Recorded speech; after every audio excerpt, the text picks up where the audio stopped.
we used to think, you know, that Farhana is beautiful, no doubt about it. Tanya is no doubt about it. But जब हमने press conference में आपको live देखा, मैं this girl has the right technique of the makeup first, and then she's beautiful at the same time. So, you know, the comparisons which have been there, you know, be it in the house or out of the house in general, we have comparisons in real life as well. People compare, you know, personalities के वैसा x फिर present फिर next, you know, बहुत सारे comparisons इन general होते हैं. What is your way of dealing with the comparison? Let's talk about the houses and this. पर which comparisons, मतलब दोनों वर्ल्ड्स में, in real world and Bigg Boss house as well. Bigg Boss में comparison होता है कि game अच्छी नहीं है, कम लड़ती है, या फिर बहुत लड़ती है तो बहुत लड़ती है, वैसा. टू बी ऑनेस्ट, जब कंपैरिजंस रियल लाइफ में होते हैं, बिग बॉस में तो मैंने ध्यान ही नहीं दिया. आपने देखा होगा चल हट बोल के ऐसी करी, मैं रियल लाइफ में भी ऐसी ही हूँ. कोई कंपेयर कर रहा है, भाई उसका पर्सपेक्टिव है, उस इंसान की चॉइस है.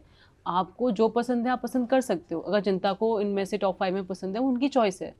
मैं अपने आप को ना डिमीन करती हूँ उस चॉइस में, ना मैं फील करती हूँ ऐसे, और मैं बड़ी ग्रेसफुली लेती हूँ. वो आपका पर्सपेक्टिव है, और मुझे लगता है कि मुझे तो मैं अच्छी लगती हूँ ना, तो मैं अपनी फेवरेट हूँ. मैं अपनी फेवरेट हूँ, जिसको अच्छी लगती हूँ उनको बहुत बहुत प्यार. मैं उनका प्यार एक्सेप्ट करती हूँ, और मैं लाइफ भर, मैं फैंस की बात कर रही हूँ, मैं लॉयल रहूँगी उनके साथ, और लाइफ में लोगों के साथ भी लॉयल रहती हूँ. और जिनको मैं पसंद नहीं हूँ उनको चल हट. I knew that coming.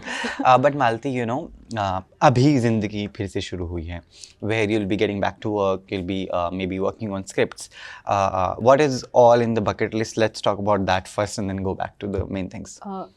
सबको काम तो बहुत मिलता है बिग बॉस के बाद, you know that. पर उसके अलावा जो मैं पहले काम कर रही थी वो मैं कंटिन्यू रखना चाहूँगी एज एन एक्टर डायरेक्टर.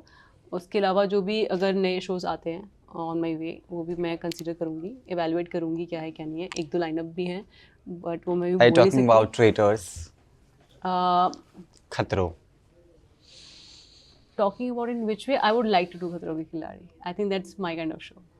कि मेरे को ना एडवेंचर स्पोर्ट्स बहुत पसंद है, और देखा होगा मैं कितने खतरों से खेल के आई हूँ. After this, so I think that's my kind of show. खतरों के खिलाड़ी.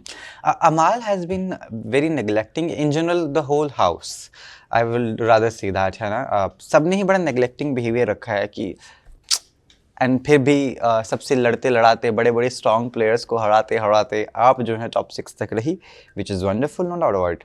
कोई रिग्रेट है कि इन जनरल की टॉप 3 तक होती तो बात अलग होती, कि टॉप 6 भी मिल गया बहुत है. आदि, देखा होगा कि जिस दिन मैं आउट हुई हूँ उस दिन लाइव फीड बंद हो गया है. गेम में कंट्रीब्यूशन वहाँ पे ख़त्म हो चुका है. I am the showstopper. हाँ, so I have been the showstopper. मैं वाइल्ड कार्ड की तरह गई थी और मैं वापस आई हूँ अपना काम करके. मेरे वजह से मत कहो, आई थिंक हर कोई वहाँ से निकला अपनी वजह से निकला है. जिन्होंने ख़राब किया वो निकले हैं. मेरी वजह से सबका इंटरेक्शन मैंने बढ़ाया था. गेम जो खेलना था उन्होंने अपने नेचर के हिसाब से खेला, वो मैंने डायरेक्ट नहीं किया है, मैंने बस उनका केम अप किया था. अभी मैं अपना काम कर चुकी थी, अभी क्या फिनाले बचा था बस, और तैयारियाँ बची थी. गेम तो ख़त्म हो ही चुका है उससे पहले. तो मैं आई थिंक मुझे बुरा इतना नहीं लगा, क्योंकि और टाइम था भी नहीं. या तो 1-2 हफ्ते और होते कि मैं जनता से और कनेक्ट हो पाती, मुझे वो टाइम मिलता, तो मुझे बुरा लगता.